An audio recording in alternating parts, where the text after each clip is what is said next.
Hello and welcome in the राहा IAS. आज हम डिस्कस करेंगे ईडी, जिसे हम बेसिकली डायरेक्टोरेट ऑफ एनफोर्समेंट बोलते हैं। ईडी जो है वो इंडिया की सबसे बेस्ट इन्वेस्टिगेटिंग एजेंसी मानी जाती है मनी लॉन्ड्रिंग के ऑफेंसेस में और वॉयलेशंस ऑफ फॉरेन एक्सचेंज।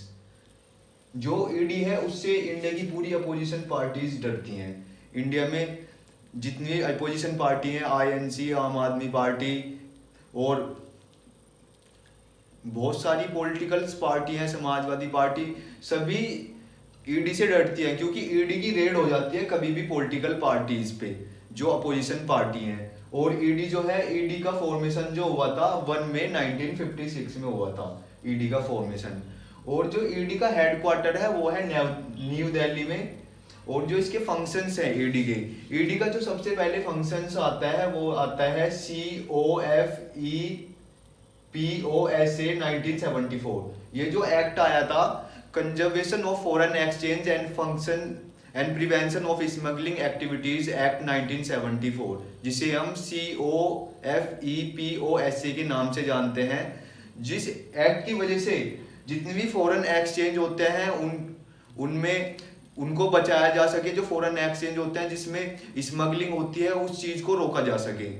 और उसके बाद आया था फीमा 1999 में आया था फीमा एक्ट। फीमा एक्ट बेसिकली है फॉरेन एक्सचेंज मैनेजमेंट एक्ट। जो फॉरेन एक्सचेंज होता है उसको मैनेज करने के लिए ये एक्ट लाया गया था।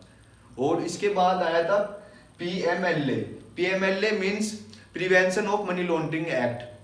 इसकी वजह से जो भी मनी लॉन्ड्रिंग होती है इंडिया में, जो यहाँ से इंडिया से ब्लैक मनी दूसरे देश में भेजी जाती है, मतलब उसको वाइट बनाने के लिए, उस मनी को वैलिड करने के लिए, उसे रोकने के लिए लाया गया था prevention of money laundering act. जब यहाँ पे इंडिया में बहुत सारी मनी लॉन्ड्रिंग के ऑफेंसेस लगते हैं, एलिगेशंस लगते हैं, मतलब पॉलिटिकल पार्टीज के लीडर्स पे। और उसके बाद जो आया था FEOA 2018, जिसका मतलब है फगेटिव इकोनॉमिक ऑफेंसेस एक्ट 2018। इसमें जो जितने भी यहाँ पे बड़े बड़े बिजनेसमैन होते हैं और बड़े बड़े उनके एम्पायर हैं, उन्होंने बहुत बड़े बड़े लोन ले रखे हैं बैंकों से, और वो उसे चुका के ना देश को छोड़ के भाग जाते हैं। उसको बचाने के लिए ये फगेटिव इकोनॉमिक ऑफेंसेस एक्ट है। जैसे बहुत सारे एग्जाम्पल है, नीरव मोदी, मोहिल चोकसी और विजय माल्या, ये कई कई हजार करोड़ लेके भाग गए इंडिया का बैंकों का।